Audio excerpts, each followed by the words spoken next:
and hope is a viewpoint that allows for possibility. So I think of hope is a thing that makes you get out of bed because there's a possibility that today might be better than yesterday. And hope is the thing that makes you apply for that college course or that job because there's a possibility that you might get the course or you might get the job, and that might make you happier. Hope's the reason you vote because you think it could result in a change of government or the same government, which would result in a better quality of life for your community or your country or yourself.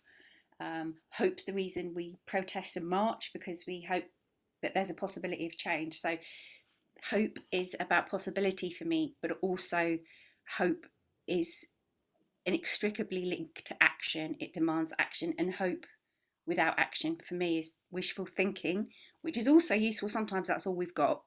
But yeah, so I had to really think and sort of unpack what I meant by that, and also had lots of conversations with other people about what hope means to them and how it's useful to them. And had you gone through all that thought process before deciding to write the book? Yeah, yes, I had to really. I had to decide exactly what I meant. I just thought I really want to write about hope because I know it was hope that pulled me and has pulled me out of despair. But pretty much as soon as I started researching and talking to people, it became obvious that people had slightly different takes on it. Some people would say, "Oh, I don't. I'd rather say optimism." So I just had to decide for myself. So I did do that quite early on. And when I spoke to people, I explained what I meant, just to be absolutely clear. And it was interesting, actually. There's a fair amount of resistance to it as a word sometimes. People say that it can be cruel because it can set you up for disappointment.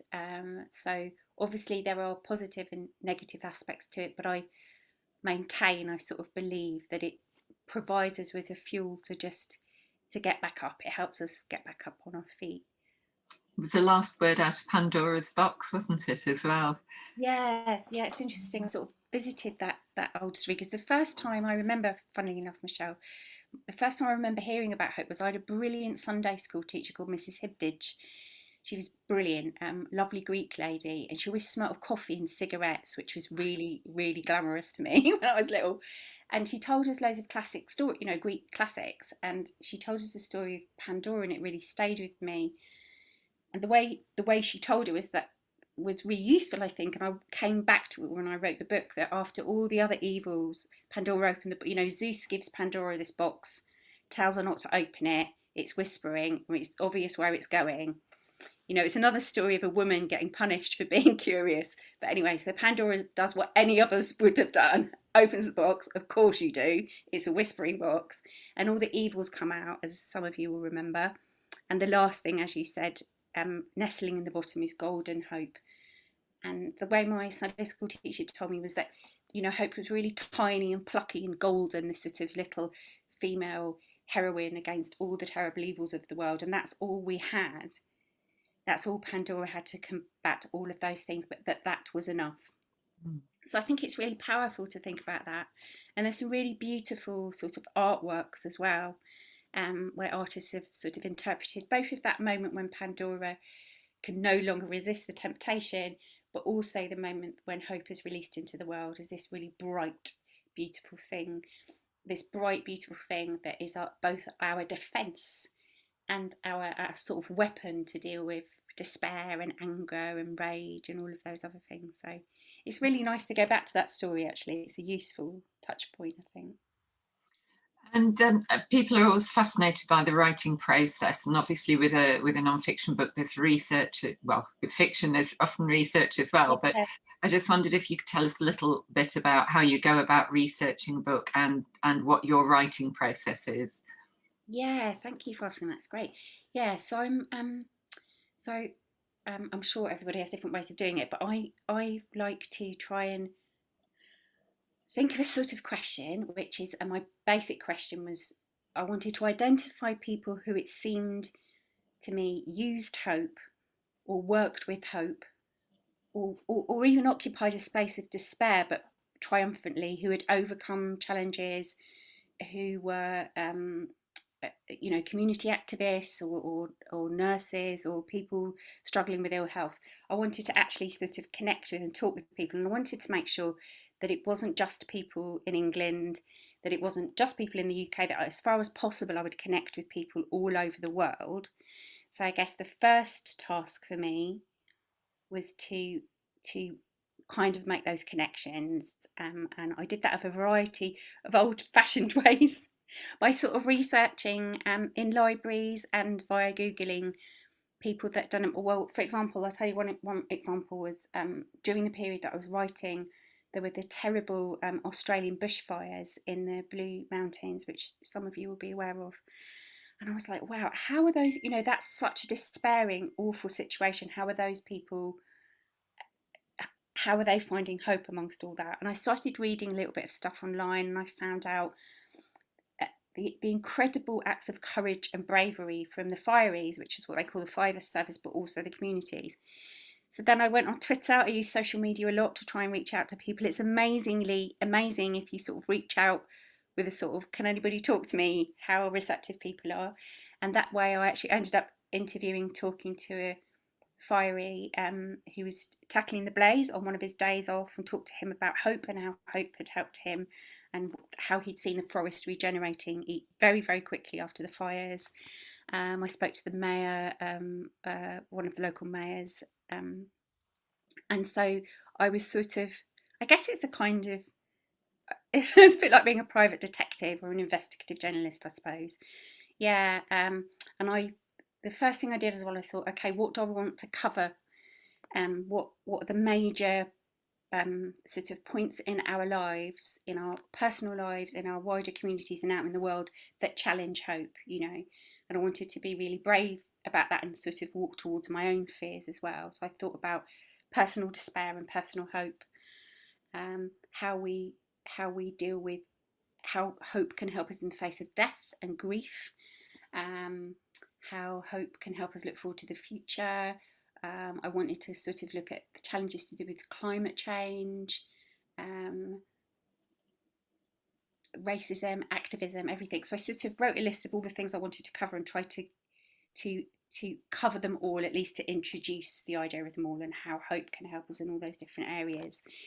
And also to include suggestions for practical exercises, because that was really important to me. It always is in my work. It's just an invitation, but I think I really wanted to say, try this, and they were all tried and tested. So I tried them, and that had made me feel more hopeful and made me happier.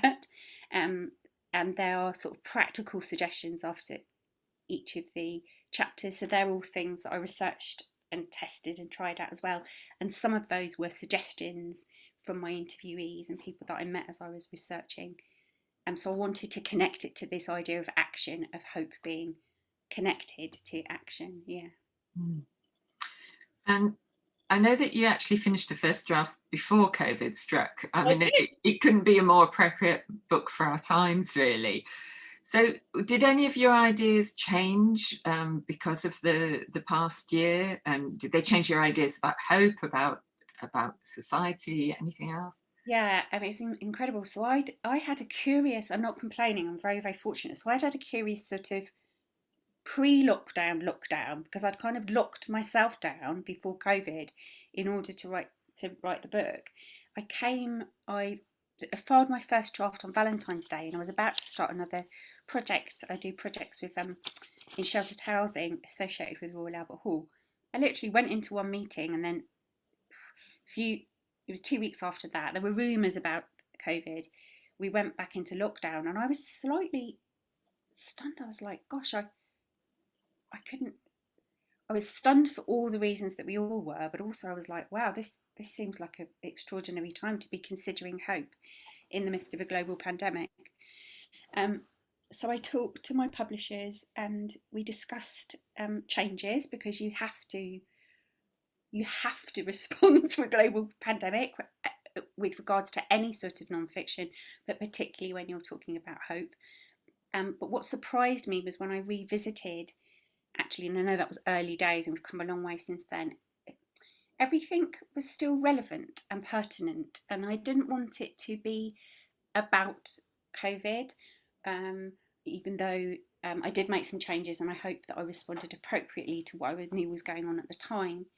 And for me, really delightfully, as the year went on, it actually confirmed a lot of what I thought and a lot of what I've read that other people have researched and discovered about human beings, about how we behave in difficult times, about our intrinsic sort of pro-social kindness, desire to help each other. So a lot of things that happened during COVID, although they were really challenging and difficult, for goodness knows there's been so much suffering and so much loss. Alongside that, we have seen really wonderful things. We've witnessed how amazing we are. We've witnessed how amazing our scientists are, how quickly they can respond. We've seen the extraordinary courage and sacrifice of essential workers, and actually seen how broad that range is, because you kind of think doctors and nurses actually, but it's posties, it's the delivery people, it's social workers, etc., etc. The list is very long. We saw how eager globally we are to look after each other. We're keen to help. Most volunteering call outs, including for the NHS, were massively oversubscribed. And you had the sort of headlines of wonderful Captain Sir Tom and Marcus Rashford doing their amazing, brilliant work. But you also had, the two teenage boys from Leeds delivering emergency packages to seniors who couldn't get out of their flats. And you had police officers in Sicily singing pop songs on the, up at people's balconies that were isolated, and people singing opera to each other in Italy, and immense kindness, an immense upsurge of kindness and creativity, which I had seen because I'd focused on it for 10 years, and I always suspected um, and understood from the research that I've done that this is how we'd respond. And there I saw it. It was undeniable. It's undeniable for all of us. We saw how amazing we are and how beautifully people responded to other people's need. And okay, we saw negative things as well, but I think even that was related to fear. Even when people were like panic buying pasta and toilet rolls, do you remember that? That was just a response to fear. Of course, we're scared. It's scary. And even that we need to forgive and say, okay, that was a response to fear, but there was so much more good. So I think it was immensely hopeful. And in other ways, it was hopeful. For example, there were people in India who managed to see, the mountains from their cities for the first time in sort of 25 years. People reporting on not having asthmatic symptoms anymore, including me. I haven't used my inhaler since COVID. So I think there was huge source of hope as well as terrible loss and sadness. So for me, I was continually humbled and awed by the wonderfulness of people, how amazing they were, and that wasn't just here. It was everywhere. It was the whole world. I think there have been some interesting readjustments as well, which I'll be really interested to see how far they continue if and when we do get back to normal. I mean, you mentioned the pollution, and obviously people talked about climate change and how, has that benefited us for the year? Will there be any ongoing benefits? But also I think it's fascinating about celebrity. There was a comedian talking the other day about discovering he was non-essential, what it felt like to become non-essential. And yet in another way, artists, creative people have become extremely essential this year because people have been locked down. But then you have key workers and NHS workers who I think people have always valued the NHS, but have they really thought about all of the key workers who do the other jobs that perhaps all the jobs that are perhaps the least glamorous, and yet this Yeah. year is the year we've really needed them all. Yeah, like the refuse collectors. There was a really lovely thing that happened with our refuse collectors actually, which is two houses either side of me. I live on a main road. People just kept giving the bin men, refuse collectors, biscuits. And when I went out one day and I said, "Oh, I've got you some biscuits," and he went, "Babes, we can't have any more biscuits.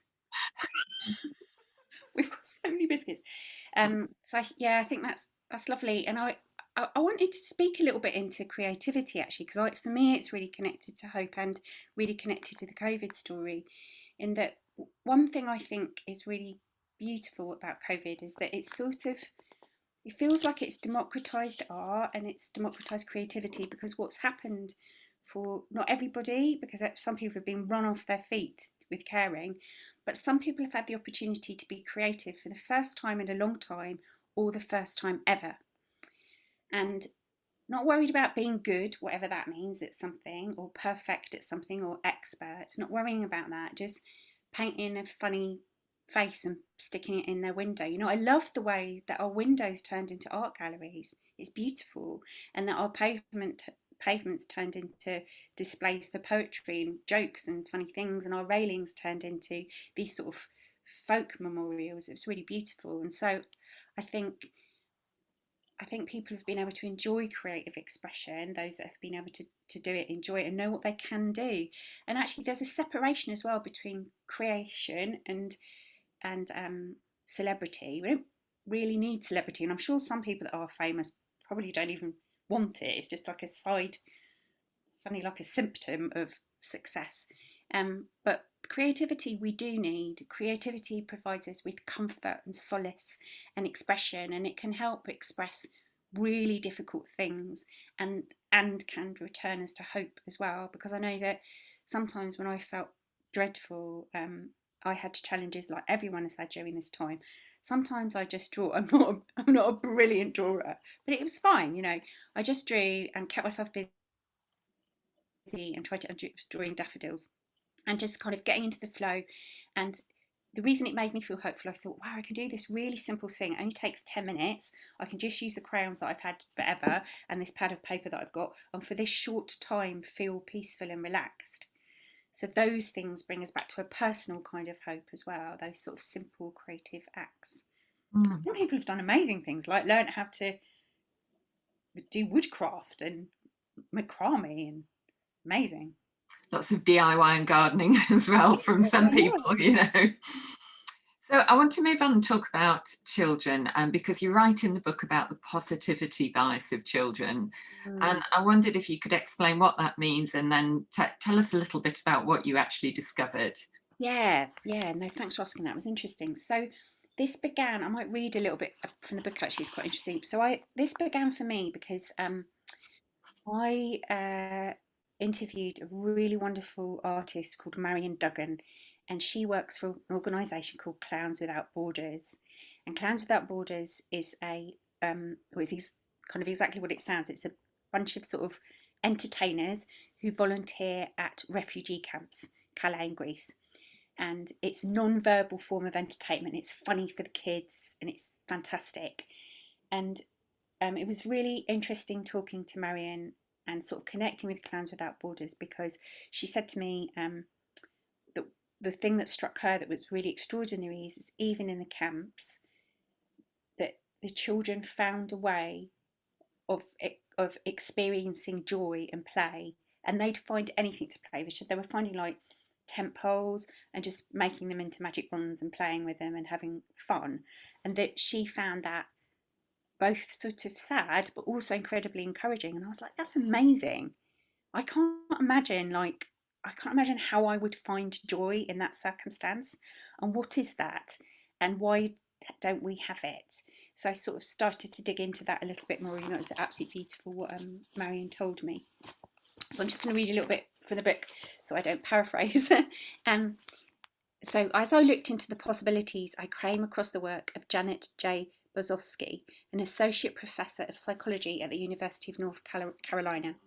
She's interested in what she describes as children's rose-tinted glasses, otherwise known as their positivity bias. In her work, she describes this as a tendency to focus on positive actions or selectively process information that promotes positive judgments about the self, others, or even animals and objects. Psychologists aren't sure why so many kids have this positivity bias, but she says it's likely due in part to the positive social experiences that most children are lucky enough to have early in life. If we're fortunate as children, we're protected from dangers and discomfort, praised often, and encouraged to find pleasure and enjoyment in our lives. Her research included investigating why young children are strikingly less cautious when making character judgments. In other words, they expect people to be nice. with her colleagues, she discovered that 3 to 6 year olds only need to see one positive behaviour to judge a story character as nice, but many negative behaviours to judge a character as mean. Her studies revealed that the positivity bias emerges in children as young as 3 years old, reaches its peak in middle childhood, which is about 6 to 12 years old, and weakens as children get older and life experience exposes them to harsher realities. And what was interesting about that, so I was like, okay, they seem to have noticed that this happens, but they don't seem to be completely sure why. And then I researched the work of a fantastic scientist called Dr. Rick Hansen. He's a neuroscientist. And his work is around basically our negativity bias. And it's quite encouraging in a way, because he speaks about how the reason that we have it is simply to serve our survival. So for example, I kind of made a story to help myself understand it. So I imagined somebody going out, it's a beautiful day, somebody goes out with their friend to collect some food in the jungle. It's a long, long time, thousands and millions of years ago, and have a lovely day with their friend. They find some lovely berries and they find some lovely mushrooms. And on the way back, they trip over a root. This person trips over a root. And when they get back to speak to their tribe, they tell the story of tripping over the root. They don't tell about the rainbow or the fun or the berries or the mushrooms, because the rainbow and the sun and the berries and the mushrooms aren't going to endanger their lives. The story of the root has to be told. The memory of the negative experience has to be told, because that's the thing that can threaten our survival. So I think the assumption is that children don't have to remember that. They're free of that, the weight of that, younger children, but that we have to, so we don't go tripping on metaphorical or real roots.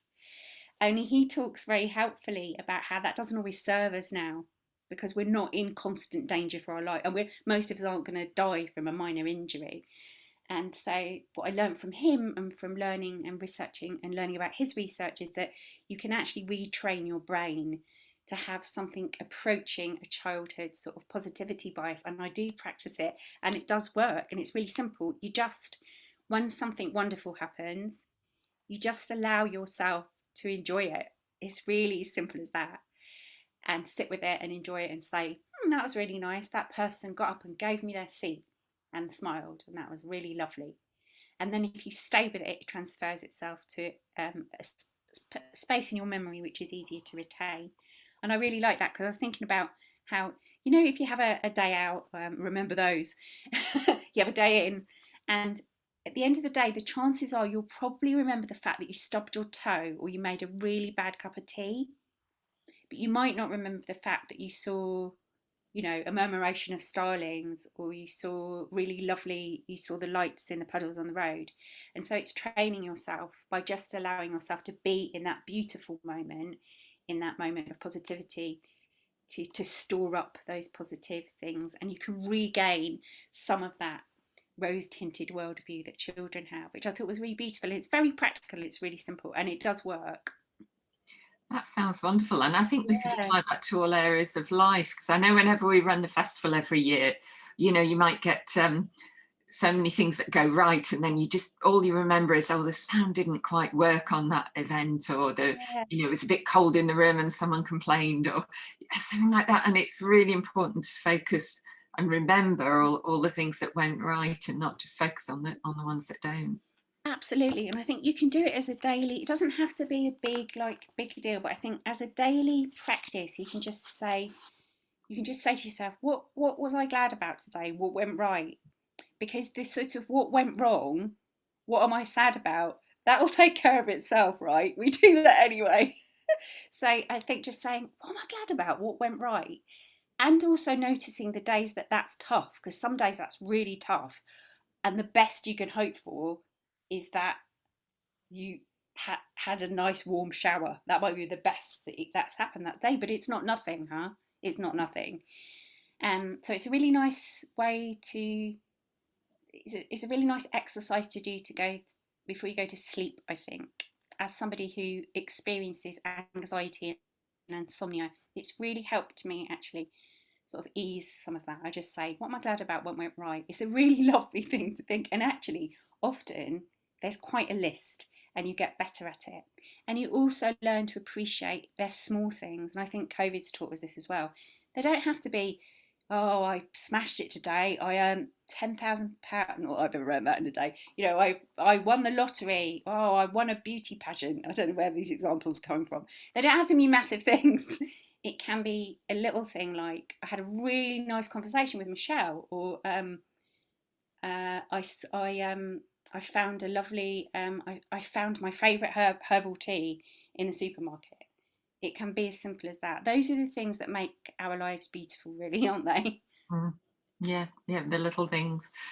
So there are a lot of, in your book, there are a lot of really fascinating people, different stories. You spoke to child activists, octogenarian artists, community campaigners, mental health professionals, whole host of people, gardeners, mountain climbers, the list goes on.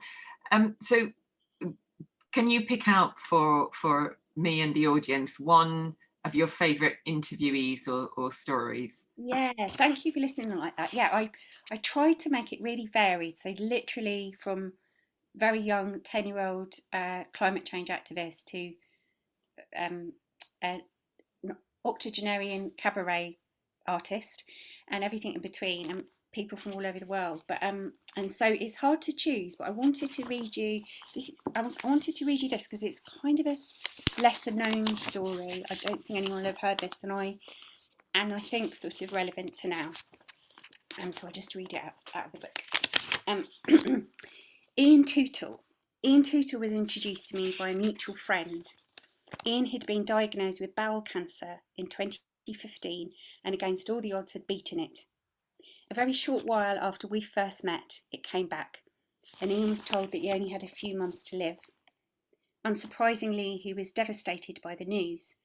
I couldn't even imagine how you'd begin to process the grief and anger of cancer returning just when you thought you were over it.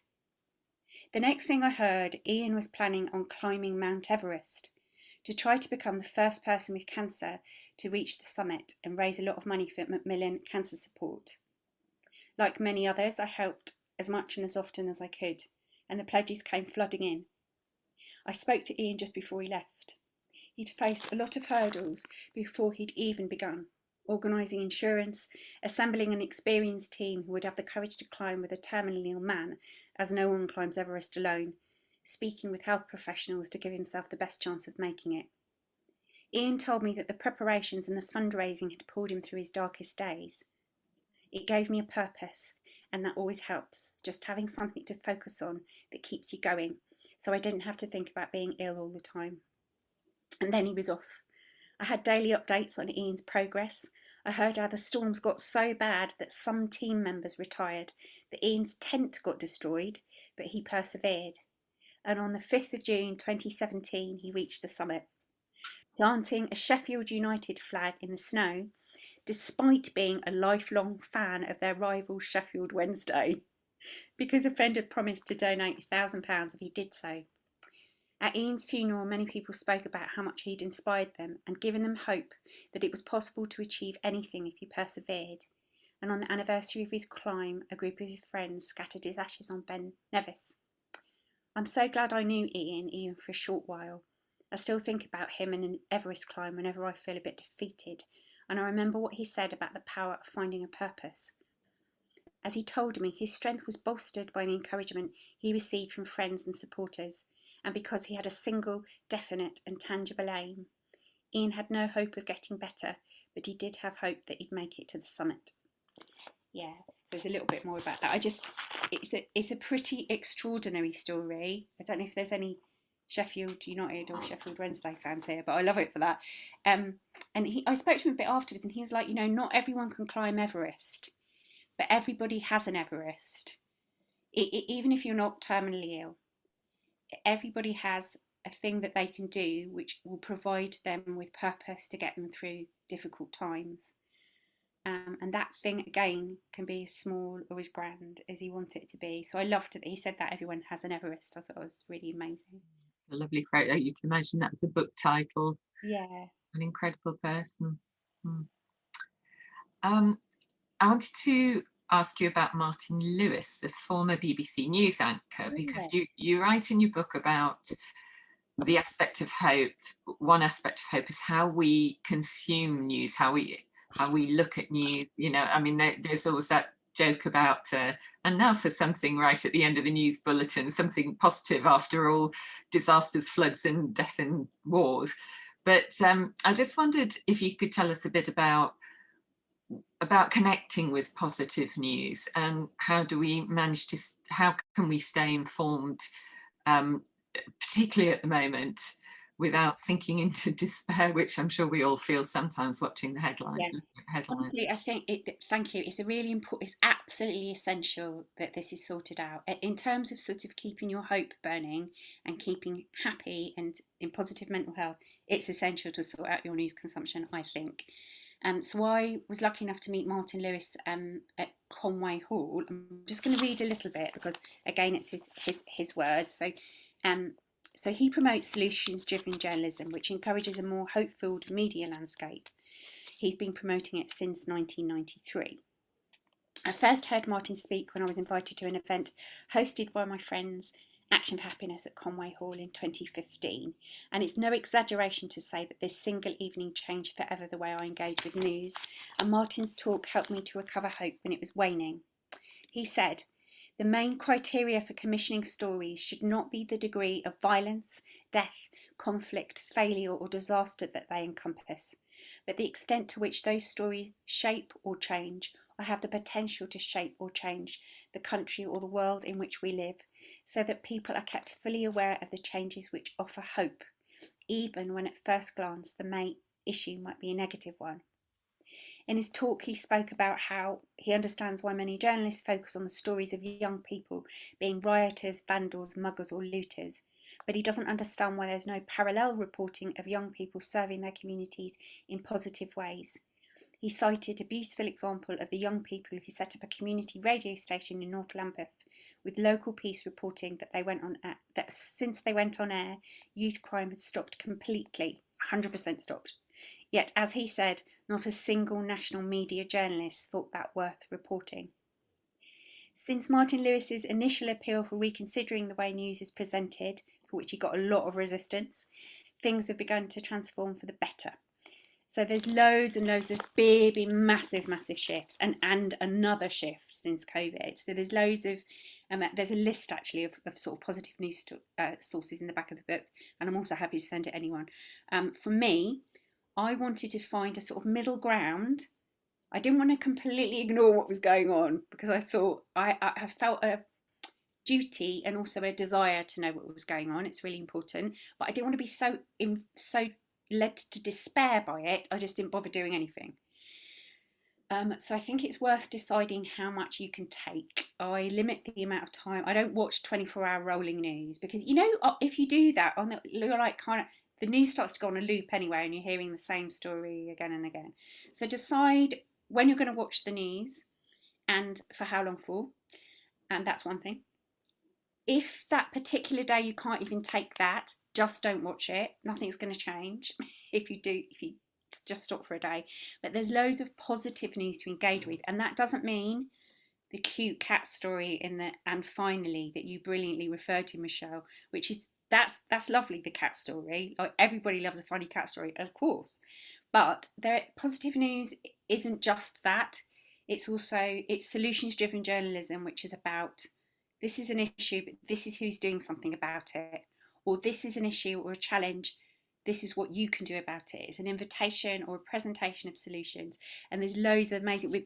So the Guardian's Upside section is doing it now. There's a positive news section in New York Times, BBC World Hacks, there's the Good News World Network, there's a happy newspaper, and there's also a brilliant publication which I'm connected with called Positive News, which is exactly what it says on the tin. So I'd really recommend them. Loads of them have free newsletters that you can subscribe to by email, or you can get the print copies, and it's just really helpful, and you'll find out about scientific innovations that are helping sort out the massive challenges that we face. You'll find out about different parts of the world that we only hear really negative, terrible stories about, where there are amazing positive things happening, you know, like villages in Bangladesh that have got amazing solar panel schemes that are making rural villages entirely energy efficient and actually able to sell some of their energy to their neighbours and are opening bars and providing employment, to amazing innovative new farming, rewilding farming techniques in Uganda. There's stuff happening all over the world, and it doesn't get reported.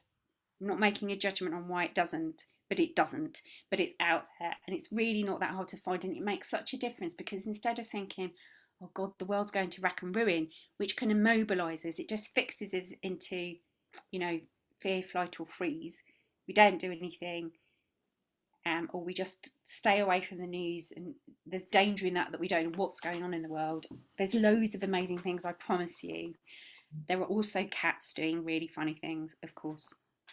Yeah, occasionally I must admit I resort to cat and dog videos when I've been on social media and just taken in Absolutely. so much, and you think I need 5 minutes of something. No, that's really important too. But there's all of it. There's a sort there's a sort of hard news that isn't solutions driven, which is what most media is. There's the brilliant cats and dogs and kangaroos and sheep and all the rest of it. Yes to all that, and kids doing funny things. But what I noticed during COVID, which was really interesting, was there was a shift in the news. There seemed to be a shift. There was Half an Hour Heroes on the BBC. There was a positive news spin on a lot of things. I think there was a recognition that people needed to hear positive stories, and there was a celebration of ordinary, whatever that means, ordinary people doing extraordinary things. I say keep it up, because do you know what? We need that all the time. We need to celebrate those people all of the time. We need those stories all of the time. We're always feeling beleaguered by troubles. It's not going to finish now. So I write to them and email them quite a lot, and I just say, I loved it when you did Half an Hour Heroes. Please keep doing it. Mm. Because we loved it. It was different, and it meant that people engaged with the news. And also, there's a myth that I want to blow up now. There's a myth that only bad news sells. It's not true. It may have been true, but it's no longer true. And actually, what's happening is that people are disengaging from news because it's so bleak. Because there's only so much you can take. And if you feel like you're literally living inside a disaster movie, but there's no Jake Gyllenhaal, there's just like the disaster bit. And We all need a Jake Gyllenhaal. that's what my mum said. She was like, there's no Jake Gyllenhaal, it's just the horrible bits. And you're like a really minor part in the disaster movie, aren't you? And you've got terrible clothes, and you're definitely going to get squashed by a falling building. Anyway, nobody wants to be in that movie, so we just disengage. So I think there's a gradual understanding from all the major news outlets. You see it on all of them. They've got a positive. I recently, a lovely friend of mine, Becky Barnes on Huffington Post, she started a bright side section on HuffPost, because she's really passionate about solutions driven journalism as well. So I think we're seeing a change. But I would say I'd encourage all of you, subscribe to those free newsletters. Get yourself fed by positivity. There are amazing scientists, innovators, activists, children, old people, really, really doing amazing things to help each other and the world, people and planet, all the time.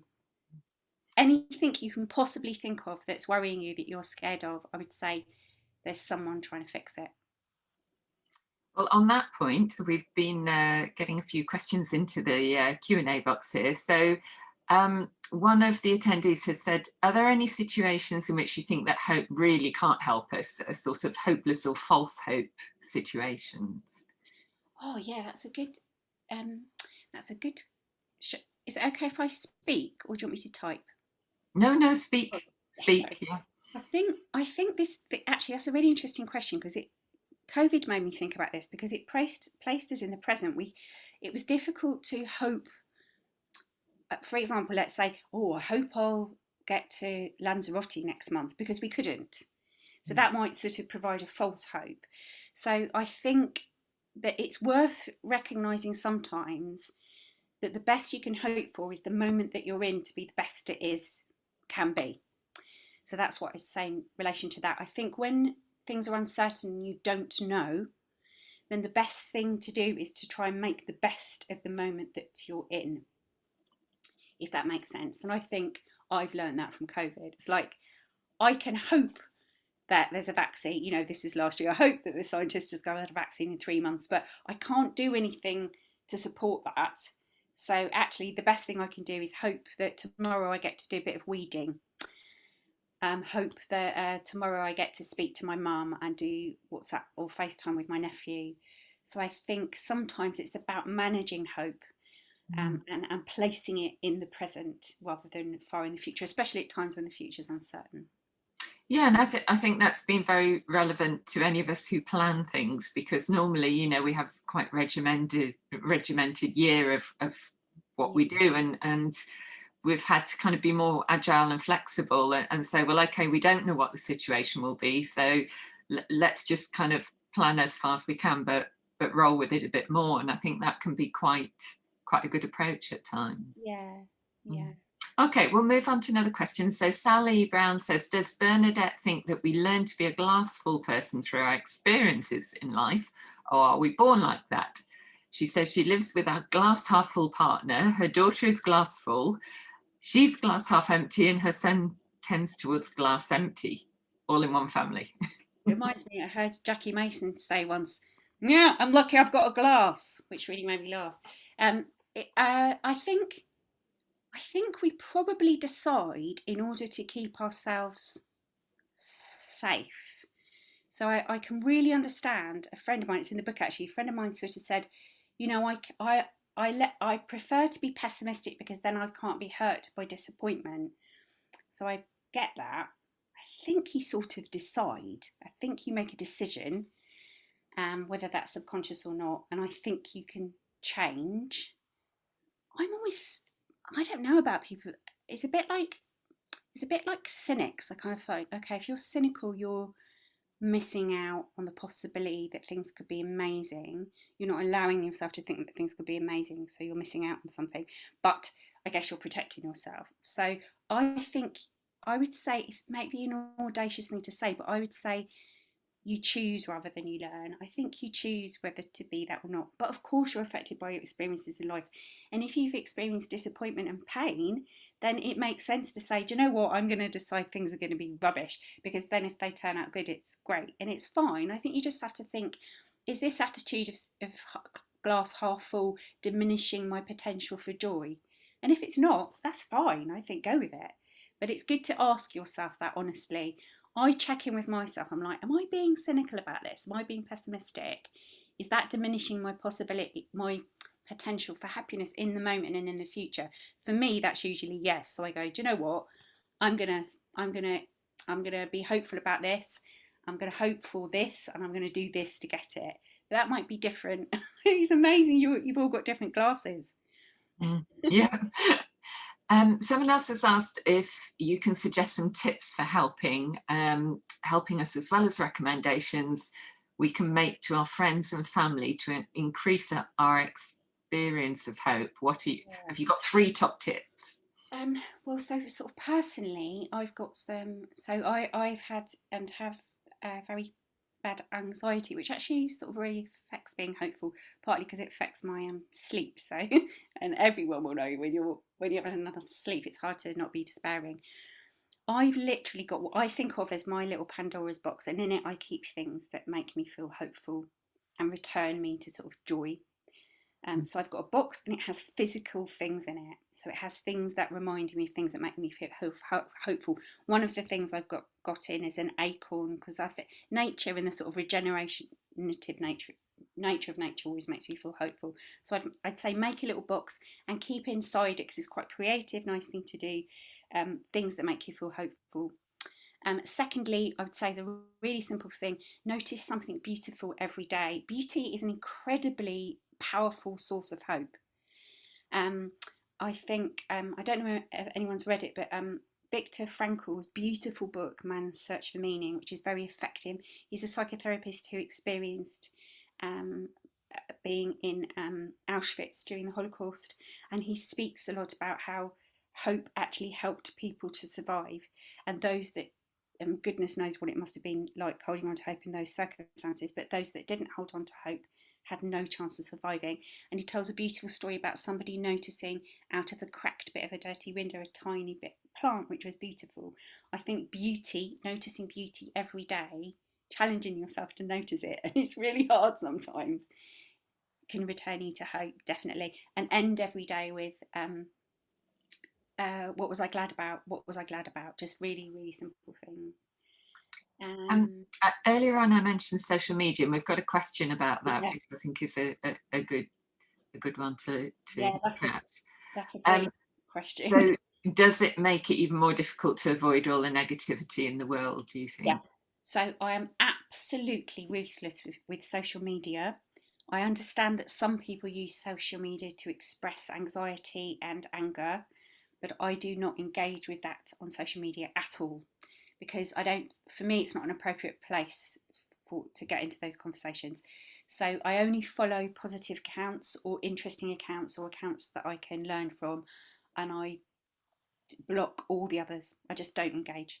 If someone isn't negative, but for some reason is making me feel sad or uncomfortable, I also stop unfollowing them.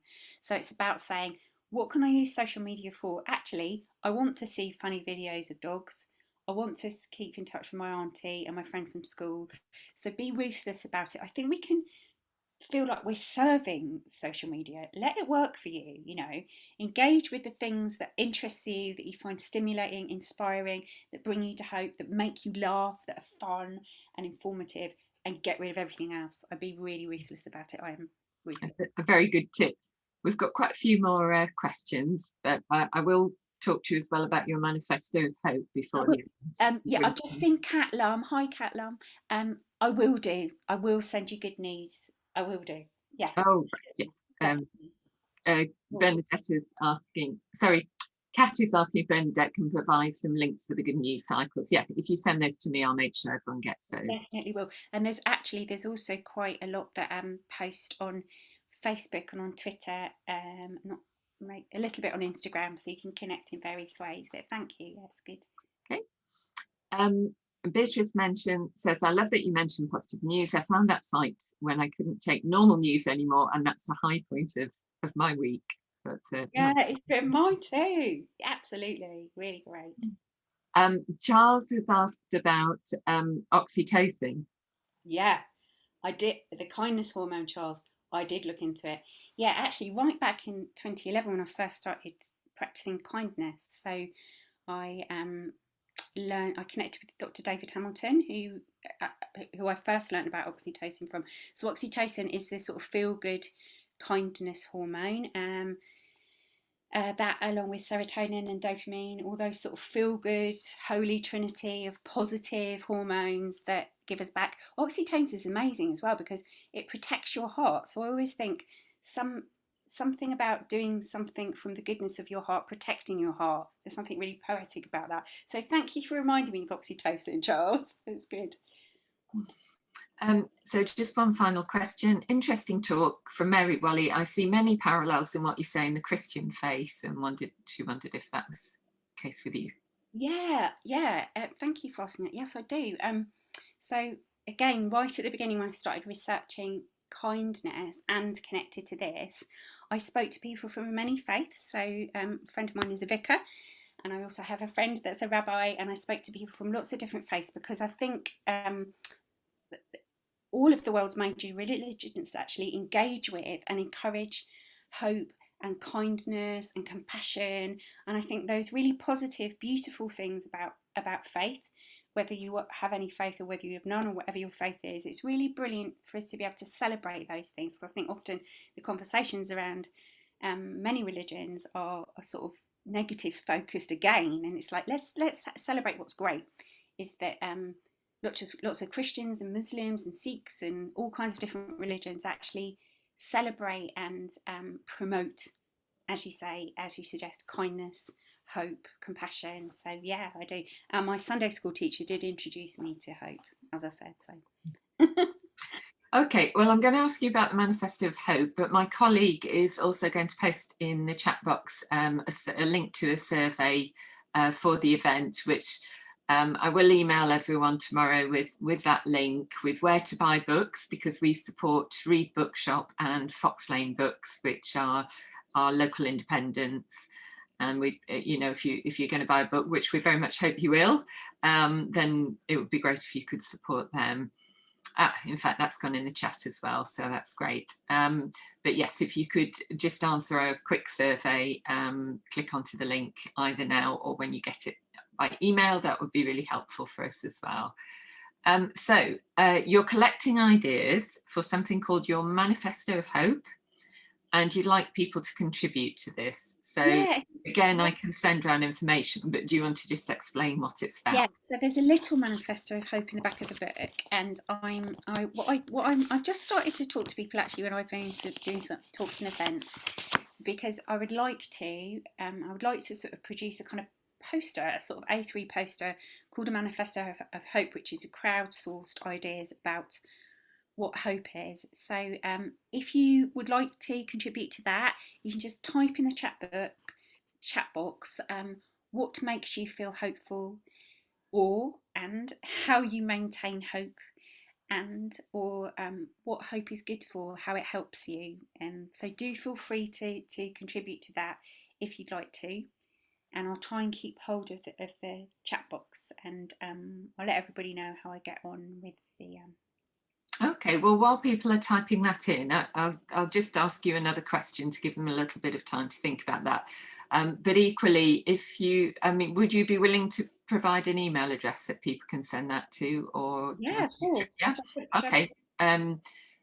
Well, I can send that round tomorrow to everyone. Lovely. So, just wondered if I can ask you finally then, how do you think hope can help us to make a positive change in our lives? I know that's a very general question, but particularly thinking about the wider world, not, you know, as well as for us personally. Yeah, I think so. I've always been a fan of small actions, and I think this is connected to hope, because I think whatever your circumstances, there is always something small that you can do to improve your situation, to improve the situation for your to community, or to improve something in the wider world.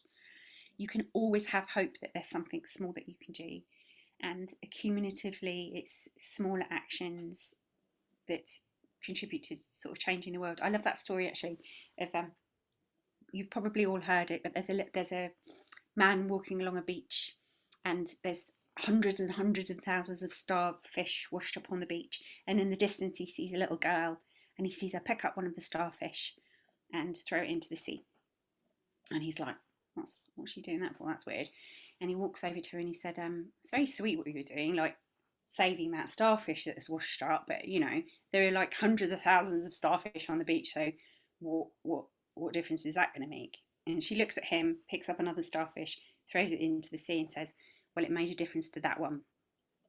So yeah, so that's, for me, illustrates hope, in that we can always take a small action to improve our lives, to improve our communities, to improve our families, to improve the world. There's always something little we can do, and that can be as little as picking up a little bit of litter in your local park. That can be as much as making sure you're rehydrated during the day, or that you get a good decent night's sleep, or playing a game with your family. It doesn't have to be a big thing, but it's small daily, I would say, if you can do it, practices that have the power to change the world. Yeah. Well, I think that's a lovely point to finish. That was a really wonderful session. Thank you so much for, well, I was going to say coming along. Thank you so much for, I'm so used to saying that at events. Thank you, Bernadette, for taking part tonight. We really appreciate your... Thanks, everyone. I wasn't quite able to catch up with the chat, so I'm sorry if I've missed anybody saying anything, but it's lovely. I'll have a look later. It's great. I think been lots of positivity in there, and hopefully people will leave tonight feeling a little bit lighter, and with lots of very useful tips and ideas to bring more hope into their lives. So as I say, please do support Bernadette and buy the book, and we'll see you again for another event very soon. Thank you so much, everyone. Good night. Aww.